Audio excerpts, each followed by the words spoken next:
cada domingo pela manhã, em um trecho do Salmo, o Salmo mais longo que temos, dividido em 22 partes, correspondentes cada uma a uma letra do alfabeto hebraico. Chegamos na parte correspondente à letra Tet, e vamos ler a partir do versículo de número 65 até o número 72, versículo de número 72. Diz assim: Senhor, segundo tua palavra, tu tens sido bondoso para com teu servo.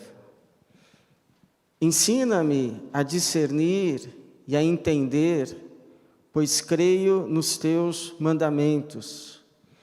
Antes de ser castigado, eu me desviava, mas agora obedeço à tua palavra. Tu és bom e fazes o bem, ensina-me teus decretos. Os arrogantes inventam mentiras contra mim, mas eu guardo teus preceitos com sinceridade.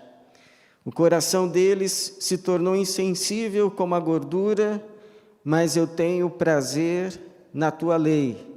Foi bom eu ter sido castigado, para que aprendesse teus decretos. Para mim, a lei da tua boca vale mais do que milhares de peças de ouro e prata. Obrigado, Senhor, por mais essa manhã que o Senhor nos concede como igreja tua. Obrigado pelo teu povo que o Senhor remiu com o teu sangue, pelo teu Espírito que o Senhor já nos derramou. Pedimos que esse mesmo Espírito nessa manhã que fale conosco, que ministre ao nosso coração a palavra que o Senhor enviou, que esta palavra encontre lugar, guarida em cada mente e coração, e produza assim o fruto pelo qual o Senhor nos a enviou. Que assim seja, para a glória do teu nome e para o bem do teu povo, em nome de Jesus. Amém. Deus perdoa, mas não livra das consequências. Você já deve ter ouvido esta frase na sua vivência cristã, na igreja, nos grupos, nas conversas. Deus perdoa, mas fique atento, vigie, porque Ele não livra das consequências. Eu não sei se você concorda ou quanto concorda com esta frase, com esse tipo de moto que ouvimos às vezes, repetidamente, no nosso meio, mas eu digo a você que eu concordo em parte, apenas em parte. Concordo apenas em parte, porque se Deus não nos livrasse das consequências do pecado, dos nossos pecados, a verdade é que nenhum de nós estaria mais aqui. Você sabe que Jeremias disse em Lamentações, capítulo 3, 22 ao 23, que é a bondade do Senhor, não é a nossa perfeição, mas é a bondade do Senhor a razão de não sermos consumidos, e que vivemos mais um dia, porque as suas misericórdias não têm fim, renova-se a cada manhã. Então, se estamos aqui hoje, mais uma manhã, não é porque andamos perfeitos ontem, e Deus então olha para nós e nos diz: parabéns, você andou muito bem esse dia, te darei mais um dia. Não, mas porque nessa manhã Ele se lembrou que Ele não é homem, Ele é Deus, e que a sua misericórdia é muito grande. Por isso, recebemos mais um dia, devido à sua misericórdia que não tem fim. O próprio Davi vai dizer no Salmo 130, verso 3 ao 4, se tu, ó Senhor, observares as iniquidades, ou seja, se o Senhor fizer marcação cerrada com cada um, anotar cada pecado, não se esquecer de nenhum, não deixar passar nada. Se tu, ó Senhor, observares as iniquidades, ó Senhor, quem subsistirá? Quem subsistirá? Só Jesus. Mas contigo há perdão, portanto, és temido. Se o Senhor não nos livrasse de consequências dos pecados, nós seríamos esmagados por elas, simplesmente esmagados. E por que não somos esmagados? Porque o castigo que nos traz a paz não foi alocado, derramado, jogado sobre nós, mas sobre o seu Filho Jesus na cruz. Por isso que o Isaías 53:5 pode dizer, o castigo que nos traz a paz estava sobre ele, não sobre nós. E pelas suas pisaduras fomos sarados. Ele foi ferido por causa das nossas transgressões e ele foi esmagado, não nós. E foi esmagado por causa das nossas maldades. As nossas maldades.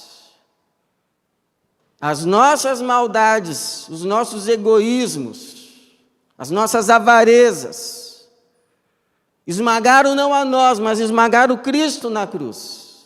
Ele levou as consequências dos nossos pecados. E, aliás, se Deus não nos livrasse das consequências, não estaríamos livres da consequência maior dos nossos pecados, ou do nosso pecado, que é a morte eterna.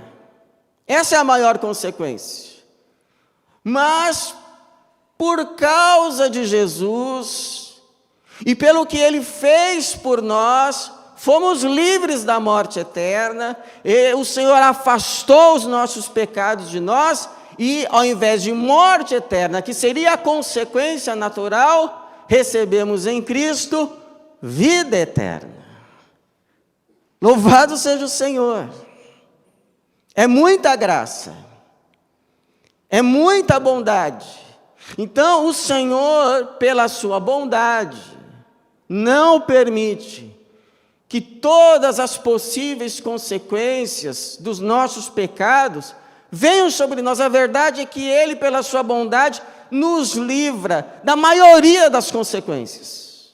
Não só perdoou os nossos pecados, mas nos livrou das consequências deles. Mas também é verdade, por outro lado, que pela sua mesma bondade, Ele permite sim que soframos algumas aflições decorrentes dos nossos desvios, decorrentes sim das nossas iniquidades, como foi o caso aqui do salmista. Ele vai dizer no versículo de número 67, antes de ser castigado, eu me desviava, mas agora obedeço a tua palavra. Ele não diz categoricamente que ele está sendo castigado pelo Senhor, mas ele reconhece que ele está sendo afligido, ele está sofrendo as consequências do seu desvio, de ter andado errado, e Deus permitiu sim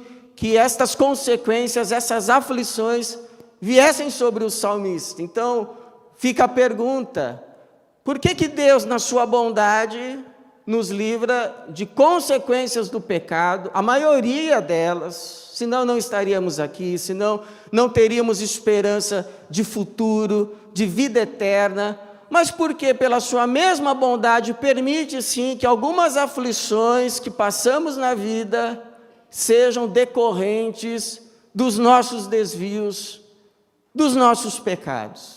Porque algumas consequências de fato vêm.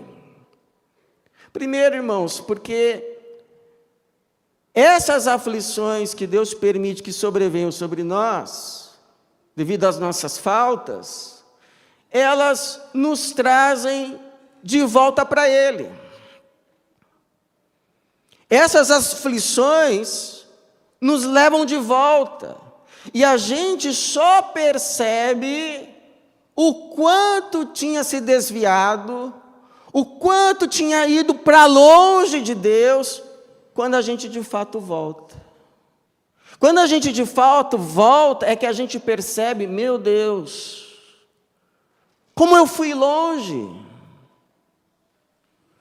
como eu andei longe do Senhor e sequer me estava apercebido de quão longe eu estava. E por que nós não nos apercebemos de quão longe vamos nos afastando do Senhor? Porque ninguém se desvia de uma vez. Nenhum crente acorda e diz assim, hoje eu vou viver totalmente desviado do Senhor. Não, ninguém. O desvio é paulatino. É progressivo, centímetro por centímetro. É quase que imperceptível. Mas 1 centímetro todo dia, amanhã pode virar 1 quilômetro sem você ter se dado conta disso. É como aquela história da rã na chaleira. Se ela cai na chaleira com a água fervendo, já de uma vez, ela pula. Mas se deixar a água esquentando aos pouquinhos, bem aos pouquinhos, ficando morninha, ela vai se acostumando, e quando vê, está sendo cozinhada, sem se aperceber disso. E é só, irmãos, quando vêm as aflições, que nós nos damos conta da odiosidade dos nossos pecados, porque enquanto a aflição não vem, nós achamos que isso não é tão errado assim, ou talvez nem seja errado, mas quando a aflição vem, ela desmascara a nossa maldade. É como o salmista vai dizer, como já lemos, antes de ser castigado, eu me desviava, mas agora obedeço a tua palavra. Existe aqui uma ordem nas coisas. Ele estava desviado, talvez nem se apercebesse o quanto estava desviado, então ele passa a ser castigado pelas consequências do seu desvio, não por Deus necessariamente, mas pelas consequências naturais do seu desvio, e essas aflições decorrentes do seu desvio lhe abrem os olhos. Estas coisas que eu estou passando é porque eu não estou observando essa orientação do Senhor. E então a maldade se revela e ele passa a ver quão odioso era o pecado. Então ele se arrepende e volta. Antes de ser castigado, eu andava desviado. Mas por causa dessas aflições, agora me dei conta e obedeço aos decretos do Senhor. Conosco é a mesma coisa. Nós temos a palavra. Nós poderíamos simplesmente andar nela.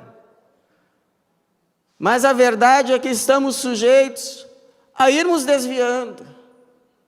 E só quando vem então a aflição decorrente de tal desvio é que acordamos. Onde que eu estou? O quão longe eu estou? Como eu não me apercebi disto? Puxa, não é que aquela palavra de Deus, que eu nunca me dei assim tanta conta, é tão verdade? É por isso que está escrito. É por isso que o Paulo vai dizer que tudo que está escrito foi escrito pensando em nós, como foi o caso do filho pródigo, que só se deu conta da situação em que estava e voltou então para a casa do pai, quando se viu comendo ou desejando comer com porcos.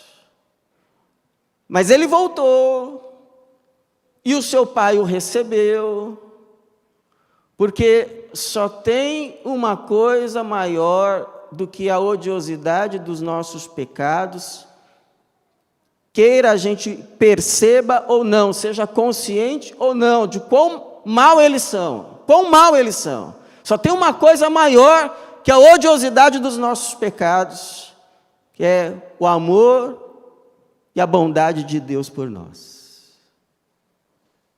Isso é maior do que os nossos pecados. Faz-me lembrar aquela história de um jovem que foi preso, mas se arrependeu.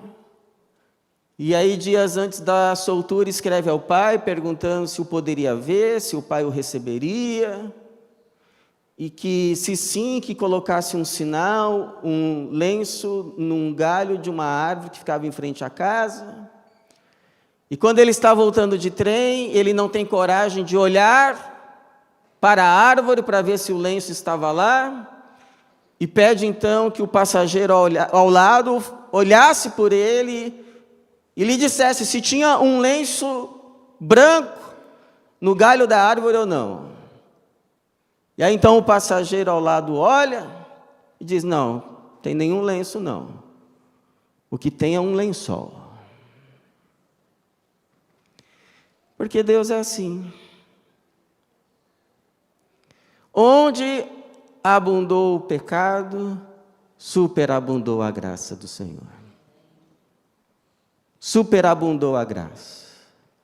Estamos vivos mais um dia, não é porque somos bonzinhos, não é porque andamos sempre na linha reta, estamos mais um dia vivos, porque onde abundou o pecado, superabundou a graça do Senhor.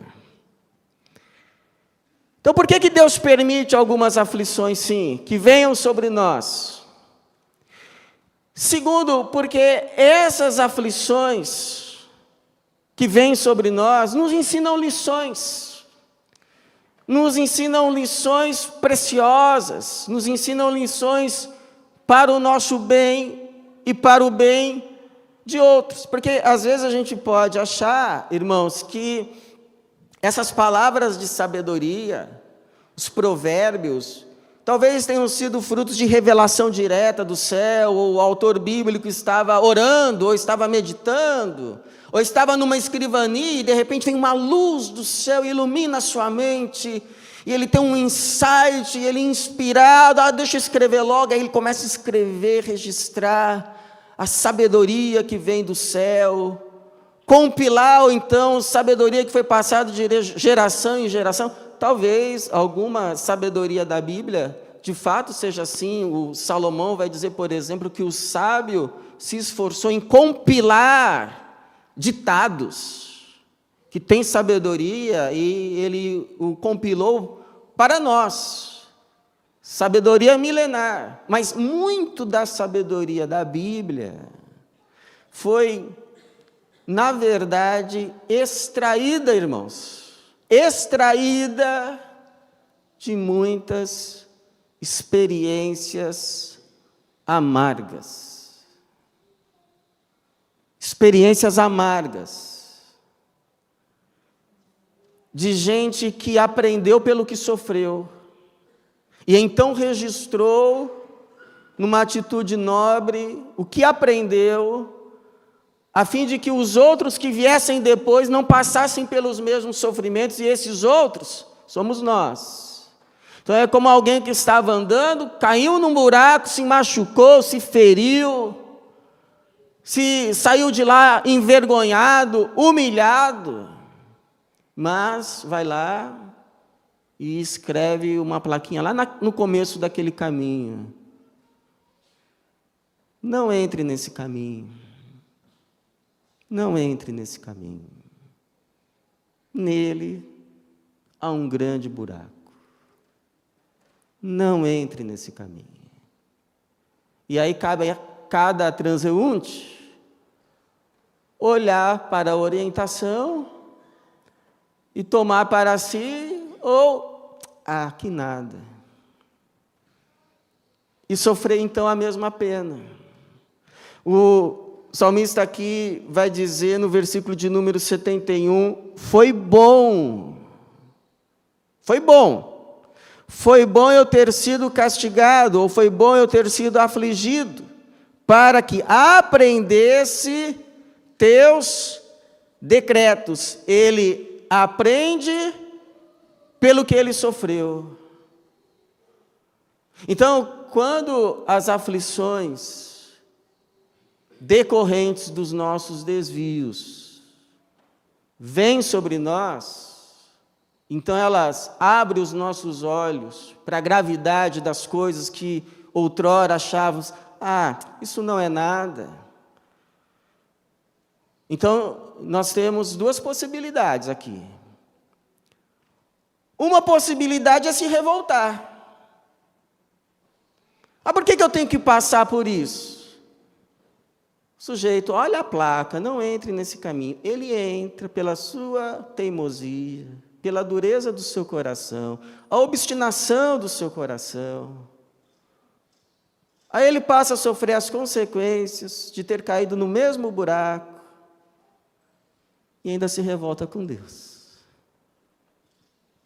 É como diz Provérbios 19:3, é a insensatez do homem, ou é a estutícia do homem que arruína a sua vida.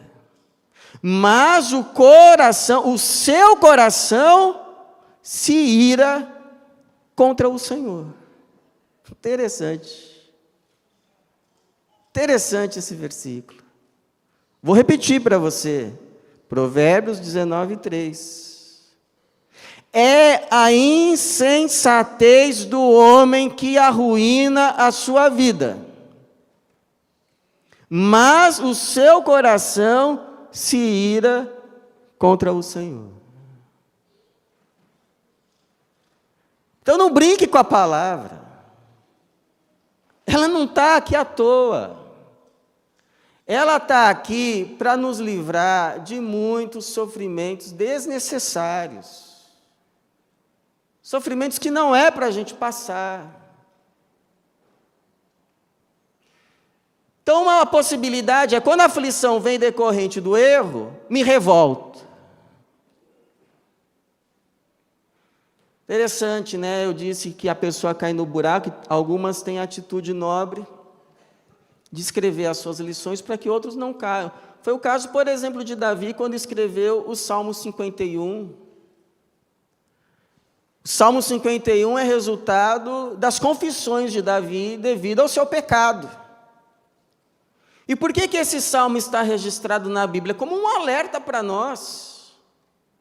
Ora, se o homem segundo o coração de Deus caiu no que caiu, e nem porque era o homem segundo o coração de Deus ficou impune, sofreu as consequências, por que nós acharíamos que conosco seria diferente?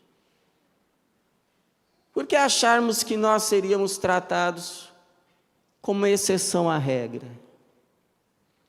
Então, a segunda atitude diante dos sofrimentos que vêm decorrentes dos nossos desvios é aprender com essas aflições. É aprender com elas as suas lições, ainda que sejam lições amargas. Lições amarguíssimas. Mas não dizem que remédio amargo que é bom? É amargo, mas cura. Então eu te perguntaria, quais foram as experiências amargas da sua vida? E a segunda pergunta é, o que elas te ensinaram? O que elas te ensinaram? Quais são as lições? Ou você joga a culpa tudo em Deus? Quais são as lições que as experiências amargas da vida, algumas delas que vêm sobre nós devido aos nossos desvios, nos ensinam? Aí você diz assim, pastor, mas é tanta dor que eu sinto quando eu lembro delas. É tanta confusão mental que vem que eu nem sei discernir lição nenhuma, eu só sei que dói muito. Então, peça ajuda ao Senhor. Peça ajuda ao Senhor. Senhor, quais lições eu posso aprender com tudo isso? Que essas lições se assentem no meu coração, ganhem lugar, moldem a minha alma, forjem o meu caráter, e que se torne para mim como um memorial diante de mim sempre. Que eu olhe para esse memorial e possa dizer assim, bom, eu até posso vir a sofrer por outros erros, mas por esses aqui, eu não sofro mais. Eu posso vir a cometer outros erros, porque eu ainda não sou perfeito. Mas esses aqui, eu já aprendi a lição.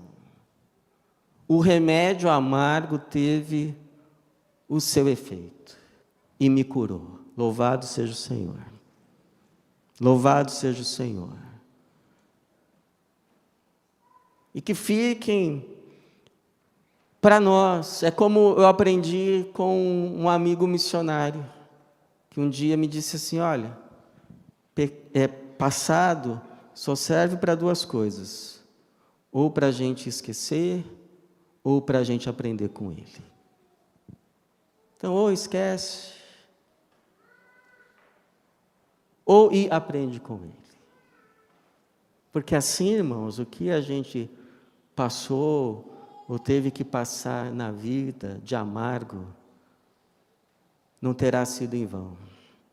E nos livrará de amarguras muito maiores. Muito maiores. Muito maiores. Esses dias a minha esposa entrou no quarto e pegou a nossa menor, a Manuela, abraçada com a Bíblia e chorando. Que foi, filha? O que aconteceu? E aí a resposta, não é porque eu briguei com vocês e agora Jesus não vai me ajudar na prova.